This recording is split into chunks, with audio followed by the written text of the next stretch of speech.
I am Ankita Robin and welcome to SG Global News. From the story of a statue of the Blessed Virgin Mary standing tall in the rampage of the California wildfires in an LA home, to the striking down of left's lunacy to redefine gender identity by a federal court, we have many stories to cover.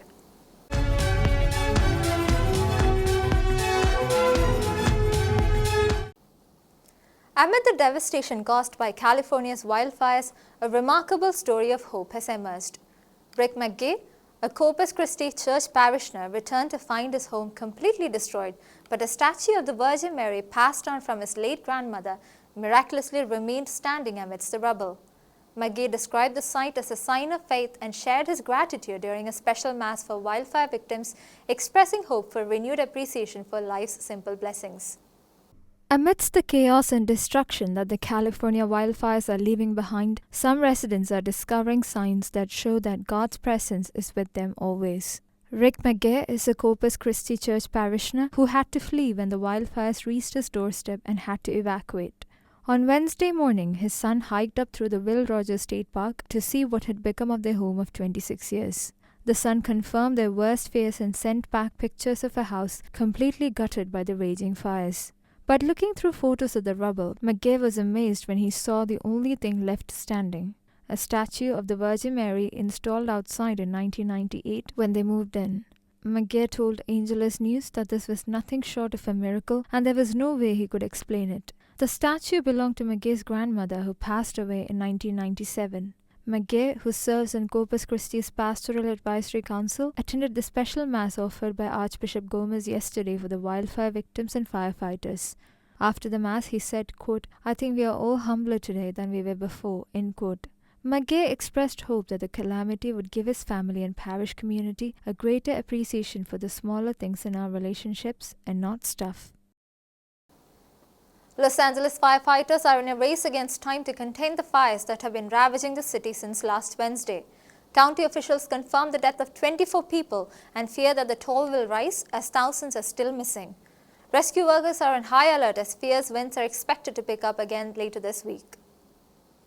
Los Angeles County officials in an official press release said the death toll from the catastrophic wildfire that has been ravaging the city since the last Wednesday has climbed to 24. Thousands are reported to be missing and feared dead as the fire personnel are struggling to reach the affected areas isolated by the fires. From the luxury mansions of Hollywood celebrities to the Corpus Christi Catholic Church that served its parishioners for 50 years, 12,000 structures have been reduced to ashes in 6 simultaneous wildfires that spread across the city.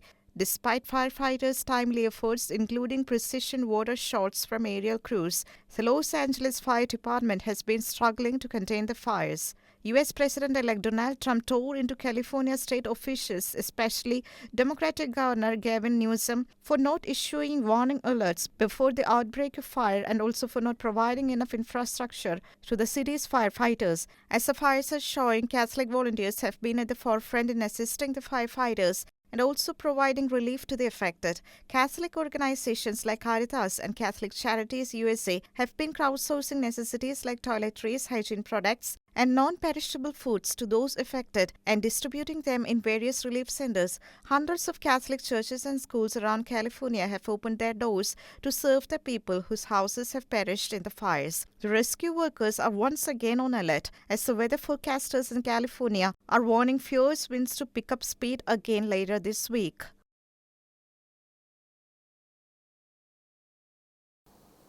After the devastating LA wildfires destroyed Corpus Christi Catholic Church in Pacific Palisades, the tabernacle and consecrated hosts were miraculously discovered intact in the ruins by a firefighter. The fire marshal safely returned the consecrated hosts and tabernacle to the pastor of the church, who has kept united hundreds of his displaced parishioners. On January 8th, Angeles News shared pictures of the steel frame of Corpus Christi Catholic Church in Pacific Palisades, the only portion of the church that remained after the LA wildfires razed the building to the ground. A few hours ago, Father Andrew Hedstrom, associate pastor of St. Linus Catholic Church in Norwalk, California, informed on social media that the tabernacle and consecrated hosts were found intact and unscathed from the ruins of the church. According to his post on X, a captain with the Los Angeles Fire Department was the one who made the discovery. In response to a concerned user, Father Hedstrom confirmed that the captain brought the tabernacle with the Eucharist to the pastor of the church. Hundreds of displaced parishioners of Corpus Christi Parish have been attending Mass at the nearby St. Monica Catholic Church in Santa Monica. Monsignor Liam Kidney, pastor of Corpus Christi Parish, has been instrumental in keeping his flock together during this challenging time. Pope Francis offered prayers and expressed deep sorrow for the victims of the devastating wildfires near Los Angeles in a message conveyed through Cardinal Pietro Parolin on January 11th. He extended his condolences to grieving families, entrusted the deceased to God's mercy, and assured his prayers for emergency responders. The wildfires, which began last Tuesday, have claimed 24 lives, burned nearly 40,000 acres, and caused an estimated $135 billion in damages. Pope Francis conveyed his heartfelt prayers and spiritual closeness to the victims of the LA wildfires on January 11th. The telegram sent by Vatican Secretary of State Cardinal Pietro Parolin to Archbishop Jose H. Gomez read, quote, "Saddened by the loss of life and the widespread destruction caused by the fires near Los Angeles, His Holiness Pope Francis assures you and the communities affected by this tragedy of his spiritual closeness." End quote. Entrusting the souls of the deceased to the mercy of Almighty God, the Holy Father expressed his heartfelt condolences to those who mourned the loss of their dear ones. Pope Francis also assured his prayers for the emergency services personnel and imparted his blessings to all. The death toll from the wildfires has risen to 24 and nearly 40,000 acres have been burned so far. Although 2 of the fires have been put out, only 13% of the Palisades fire and 27% of the Eaton fire have been contained. The wildfires that broke out last Tuesday are estimated to have caused a loss of more than $135 billion. On the feast of the Baptism of the Lord, Pope Francis baptized 21 babies in the Sistine Chapel, continuing a cherished Vatican tradition. He emphasized the importance of nurturing the children's faith and encouraged parents and godparents to seek grace during life's challenges. The tradition, which began in 1981 with Pope St. John Paul II, now includes all children of Vatican employees as part of the special ceremony. Pope Francis baptized 21 babies on Sunday, the feast of the Baptism of the Lord. Before the Mass began, the Holy Father said it was important to let the children cry, make noise, or be fed. He reminded the parents, godparents, and all family members present that they were giving them the greatest gift, the gift of faith. During the Mass, Pope Francis prayed for the children to grow in faith, true humanity, and in the joy of family. He challenged the parents and godparents to light the baptism candles and ask the Lord for grace whenever they encountered a problem or difficulty in their everyday lives. The tradition of a pope baptizing children began in 1981 when Pope St. John Paul II began baptizing the children of Swiss Guards in the Pauline Chapel in the Apostolic Palace. From 1983, the Mass has been celebrated in the Sistine Chapel and the ceremony extended to children of all Vatican employees. The Mexican government and the Catholic Church have partnered in the Yes to Disarmament, Yes to Peace program to combat rising violence. The Basilica of Our Lady of Guadalupe in Mexico City transformed into a firearms collection center on Friday under this initiative. The Basilica of Our Lady of Guadalupe in Mexico City was transformed into a weapons collection center on Friday as part of the Mexican government's Yes to Disarmament, Yes to Peace program. This initiative aims to curb the country's escalating crime rates. Launched in 2019, Yes to Disarmament, Yes to Peace is part of Mexico's ongoing pacification efforts. Between January 2019 and May 2024, 279 exchange modules were set up in the atriums of 137 churches across Mexico City, resulting in the removal of 8,797 weapons from circulation.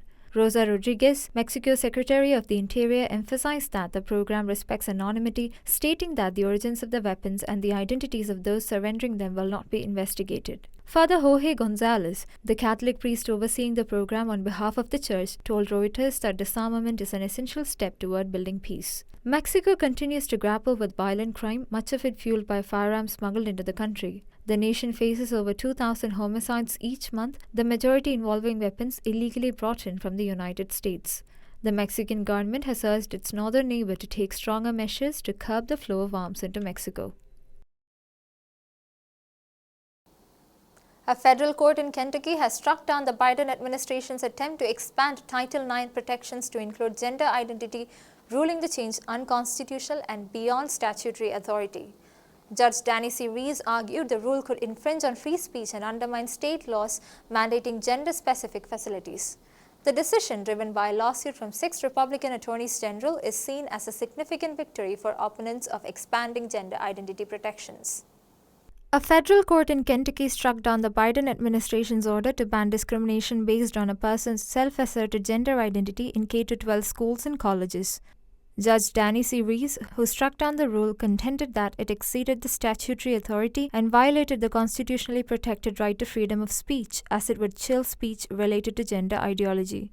The rule, proposed by the Department of Education, sought to rewrite the historic Title IX by including gender identity within the scope of discrimination based on sex. The lawsuit against the Title IX rule change was brought by 6 attorneys general from Republican-led states who argued that the changes would override state laws prohibiting gender-neutral bathrooms and dormitories. In his ruling, Judge Rees stated that the Title IX prohibition on sex discrimination is clear and that there is nothing in the original 1972 law to suggest that discrimination based on sex include gender identity. He also acknowledged concerns that the rule could subject teachers who fail to use gender-neutral pronouns to harassment. The decision is being hailed as a major victory in the battle against what critics call the left-wing's relentless attempt to redefine sex. Virginia Attorney General Jason Miyares, one of the 6 attorneys general who brought the lawsuit, celebrated the ruling in a post on X, writing, quote, "All of America is now safe from Biden's attempt to undermine half a century of landmark protections for women," end quote. That's all for today. Until we meet again, God bless and thank you.